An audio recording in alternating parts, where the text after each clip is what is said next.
শিবলীবাড়ির রহমতনগরের বাসিন্দা নিখাত পারভীন ৮ বছর ধরে বিচারের অপেক্ষায়। ন্যায় বিচারের আশায় তিনি হতাশ। দরিদ্র পরিবারের আলম খানের একমাত্র মেয়ে নিখাত স্বপ্নেও কল্পনা করেনি যে তার জীবন প্রশ্ন হয়ে থাকবে।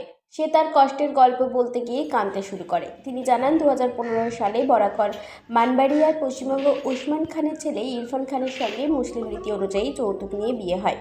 1 বছর পর তার একটি মেয়ে হয়। কন্যার জন্মের সাথে সাথে স্বামীর সাথে বিদ্বেষ শুরু হয়। মামির বাড়ি থেকে 1 লক্ষ টাকা আনতে বলে। বাবার খারাপ অবস্থা দেখে 1 লক্ষ টাকা আনতে অপারগতা প্রকাশ করেন নিখাত। এরপর স্বামী ও শ্বশুরবাড়ির লোকজনের অত্যাচার বেড়ে যায়। তার সঙ্গে শুরু হয় গালিগালাজ ও মারামারি। কিন্তু কোনো উপায়েই শেষ পর্যন্ত তাকে আদালতের দ্বারস্থ হতে হয়। যৌতুকের জন্য হয়রানির অভিযোগে জেলে যেতে হয়েছে স্বামীকে। কিন্তু সে খুব চালাকি করে এই বলে জামিন নেয় যে সে আর এমন করবে না এবং তার স্ত্রীকে এসে ঠিকঠাকভাবেই রাখবে। কিন্তু সেরকম কিছু করেননি। তাকে শ্বশুরবাড়ি না নিয়েই আবার বিয়ে করে। এরপর আদালতে ভরণ-পোষণ মামলা করেন। আদালত থেকে রক্ষণাবেক্ষণের আদেশও এসেছে। কিন্তু তিনি আদালতের আদেশ লঙ্ঘন করে ভরণ-পোষণ দেননি।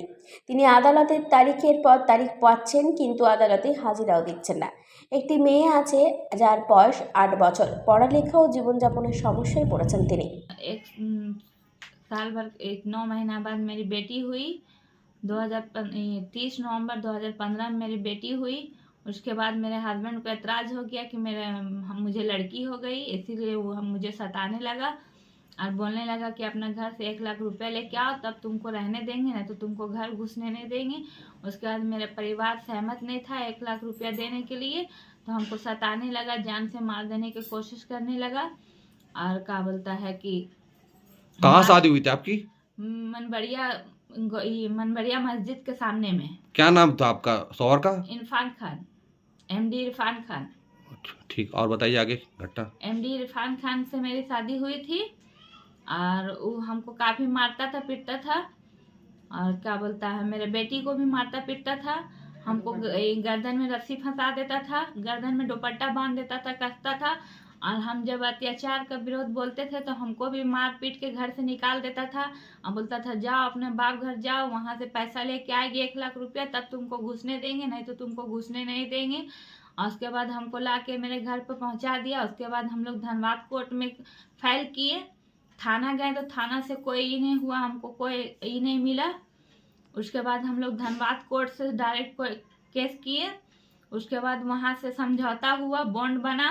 बॉन्ड बनने के बाद भी हमको ले गया, वहाँ ले जाने के बाद फिर उसका अत्याचार और बढ़ गया, कम नहीं हुआ। उसका अत्याचार बढ़ जाने के बाद फिर वो हमको मारता पीटता था, खाना नहीं देता था, सताता था। उसका माँ बहन बोलती थी इसको मार के मरा दो, हम तुम्हारा दूसरा शादी कर देंगे। और वो हमको उसी तरह मारता था, पीटता था, घर से निकाल देता था। फिर उसके बाद हम अपना हस्बैंड से फिर लड़ते झगड़ते बोलते तो फिर मेरे पापा को बोलता है, मेरे पापा बोलते मेरे बेटी को ला के पहुँचा दो। उसके बाद हमको पहुँचा के फिर चला जाता। उसके बाद फिर हम लोग कोर्ट से फिर ही करते, फिर कोर्ट वाला समझा के फिर विदा कर दिया। फिर वो ले जाने के बाद फिर उसी तरह हमको मार पीट, इलाज दवाई नहीं, पूरा मतलब कि मेरा इतना मारता था हमको कि पूरा ब्लीडिंग हो जाता था, पूरा खून गिरने लगता था, पूरा सीरियस हो जाते थे, पेट में दर्द हो जाता। सीजर से मेरी बेटी हुई है, इसीलिए हमको सीजर में चोट उट लग जाता था तो मेरा दर्द हो जाता था, ब्लीडिंग हो जाता था।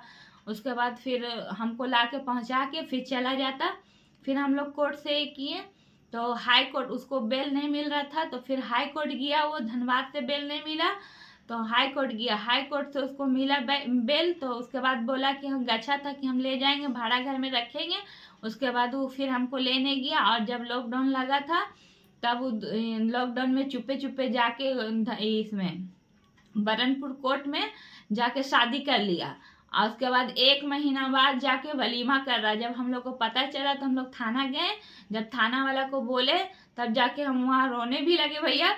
तो क्या बोलता है, थाना वाला बोलने लगा कि क्या बोलता है अब तो शादी कर लिया है, अब हम लोग क्या कर सकते हैं, आप लोग कौन सा थाना गए थे आप? हम लोग बड़ाकर थाना गए थे। तो थाना वाला बोलने लगा हमको कि क्या बोलता आप जाके कोर्ट से मांगिए अपना इंसाफ। तो यही हम लोग फिर कोर्ट में किए, अप्रैल किए, तो अभी कोर्ट से कुछ कार्रवाई नहीं हो रहा है।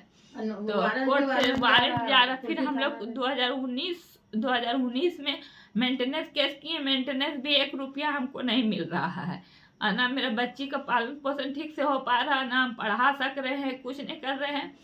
तो इसीलिए हम बोले भैया, तो क्या बोलता है, भरण पोषण के लिए हम लोग केस किए हैं।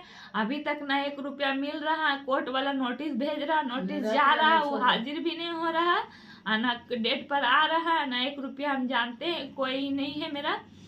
और क्या चाहते हैं आप? हम चाहते हैं कि कोर्ट से या फिर समाज से किसी से भी हमको ये मिले, इंसाफ मिले। इंसाफ चाहते हैं कि कोर्ट से या हमको समाज से कोई भी इंसाफ कर दे, और मेरा बेटी का मेंटेनेंस मिले कि हमको खर्चा है। वो बेटी है मेरा 9 साल की, अभी 9 साल की हो गई मेरी बेटी। उसका खर्चा का भरण पोषण का पैसा चाहिए, और इंसाफ चाहिए हमको कि मेरा साथ जो अत्याचार हुआ है उसका लेके हमको इंसाफ मिलना चाहिए। বরাকর থেকে বান্টি খানের রিপোর্ট, 99 নিউজ বাংলা।